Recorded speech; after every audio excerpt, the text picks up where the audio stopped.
Story, and as you can tell, this vlog is a little different.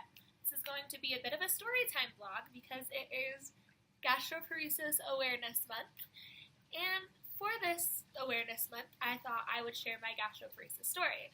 Sorry, I'm still getting used to looking at the camera. My story is a bit unorthodox compared to the normal gastroparesis patient stories you hear.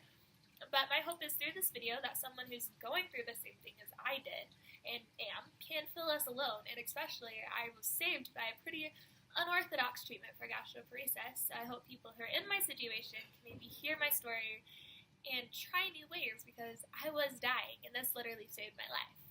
So if we're gonna start with this whole story, we gotta kind of start at the beginning with my health, and if I don't make too big of a fool of myself during the story time vlog, I will do a vlog with my full health history.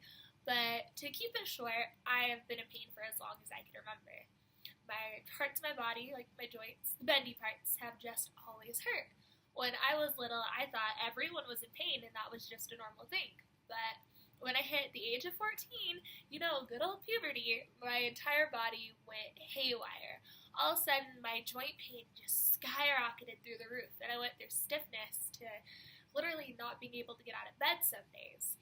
And then as the years progressed, it seemed like each year it attacked a different thing. First was my lungs, then it was my heart, and then it just kind of seemed to sporadically attack other parts of my body and organs. And when I was 17, it started attacking my stomach.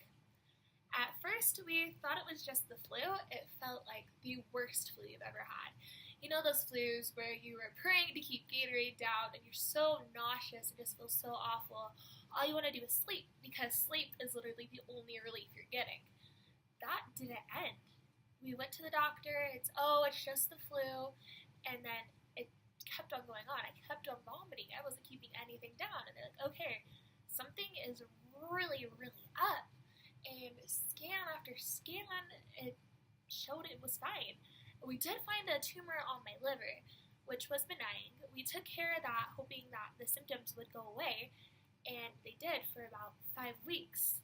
And then the symptoms came back stronger than ever. I was puking my face off. I ended up having to go in to the hospital about once a week for an IV, and it just kept on getting worse.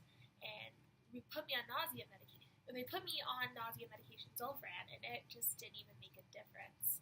Like, I was just still puking my brains out, and weeks turned into months, and I started dropping weight like crazy, and they couldn't figure out what was going on. I went to GIs, they did endoscopies, colonoscopies, and nothing. They tried a gastric emptying scan, but without my nausea medication, even with my nausea medication, I couldn't keep... a gastric emptying scan is where they put you on this funny machine, feed you radioactive eggs, and then with the funny machine, they watch the radioactive eggs slide through your digestive tract to see how well it works. I ended up completely failing that test because I couldn't keep down the eggs, and I actually ended up in the ER after my first gastric emptying scan, which was awful. We went to doctor after doctor after doctor, and no one could figure out what was wrong. I ended up to a point where I was in the hospital like every 3 days for dextrose IV fluids, which are fluids basically just filled with sugar. IVs were my main source of nutrition because my body was full of ketones, which that means your body has begun to eat itself. So I was literally starving to death. This went on for about 3 years. I remember day after day, I could just feel my body getting weaker and weaker. I got skinnier and skinnier. And I would just pray to Heavenly Father, let me make it one more day. Just one more day. And we put so much hope in the Mayo Clinic. We hoped the Mayo Clinic would be the Hail Mary that would literally save my life. And we go to the Mayo Clinic and complete a gastric emptying scan. And they found out, so again, gastric emptying scan, they let me take my nausea medication for it, and luckily enough, I was able to keep it down long enough for them to see how well it tracked through my GI system.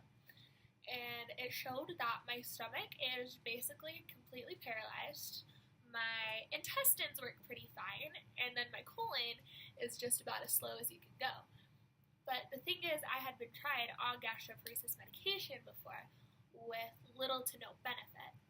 So they're like, you do show delayed gastric emptying, but with all we have scanned, we do not believe your gastroparesis is a GI cause.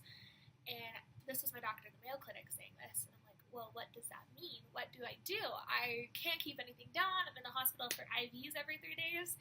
I'm in rough shape. Like, I don't know what to do. And he turned to me and honestly said, I would recommend enjoying what life and quality of life you had left.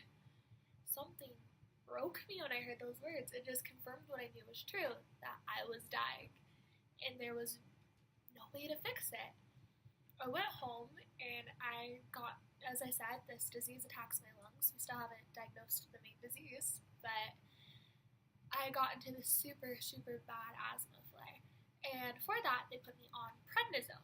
Prednisone is a steroid used to treat inflammation. And here, let me diagnose. Prednisone is a steroid, and steroids are typically used to treat inflammation. So they put me on prednisone, and the craziest thing happened. We discovered that on prednisone, not only my lungs got better, but I could eat. And along with being able to eat, the nausea got so much better. I wasn't lightheaded all the time, probably because I could keep food and liquids down. And every little piece of my body, my lungs, my heart, my everything, just felt better. We thought it might have been a fluke at first, but we continued prednisone, and all of a sudden, I didn't need IVs anymore. I was going in for IV nutrition every 3 days for 3 years. And all of a sudden I could eat food and it tasted good, and I still had the stomach bloating and all that jazz, but I was able to live. Prednisone has side effects of its own, don't get me wrong, but through prednisone, my life has been saved. I'll tell you the truth, I had the song planned for my funeral.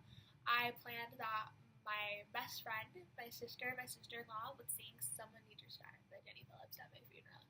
I didn't think I'd make it past the age of 20, but on October 6th, I'll be 23, and that's all to thank to my amazing primary care doctor and to prednisone.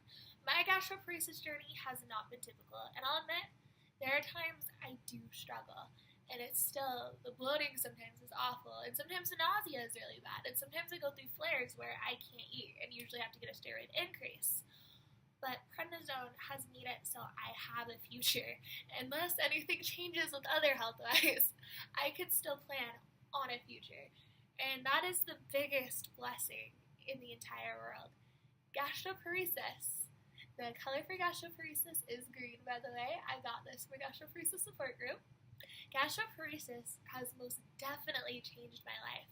Most definitely changed how I view life, because I didn't realize what a gift life was till I was pretty darn sure I was going to lose my life from this disease.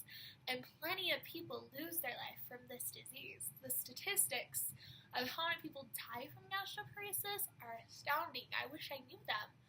But this disease is real, and it's a struggle, and it's so unknown. And I'm sure there are cases like mine out there that are unorthodox. So if you've been getting treatment after treatment and doctors don't know what to do, I ask you to ask your doctor about prednisone. It's a dangerous medication, but starving to death is also very dangerous. And I guess the story time is over. Gastroparesis has been a big part of my story, but my story isn't over yet. Thank you for watching. Feel free to share this video, and just please share this Gastroparesis Awareness Month, and always smile on.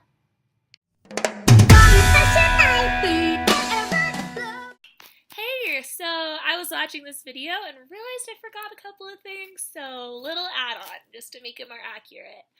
I was put on prednisone because I was having a pleurisy flare. Pleurisy is the inflammation of the lining of the lungs, and it's awful. But still the same thing, with prednisone I could eat, which is still crazy. And I bet a lot of you are asking, well, why doesn't she have a feeding tube? And I did have a feeding tube. I got it placed, I think 2.5 years into my journey, because I just couldn't keep anything down. My urine was full of ketones. I was 6'1" and like 109 pounds. And we did this feeding tube, and it lasted for about 3 days, because we started the formula. I started puking up the formula and puking up blood along with the formula. My blood sugar dropped down into the 40s, and I was hospitalized for a week and a half. It was a pretty awful experience, to say the least, and I am now terrified of tubes. But yeah, that's just adding a little accuracy. I am so grateful for prednisone and the big difference it has made in my life. And even though I hate gastroparesis, I'm grateful for what it's taught me.